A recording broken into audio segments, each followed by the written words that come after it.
pengamanan pelaksanaan pilkada serentak di Provinsi Sumsel sudah dimulai, yakni dengan gelar apel pasukan Operasi Mantap Praja Musi 2024 di lapangan Shooting Range, Jakabaring Sport City, JSC, Palembang.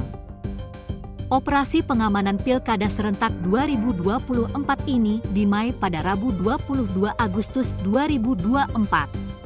Dipimpin langsung Kapolda Sumsel Irjen Pol A. Rahmat Wibowo SIK.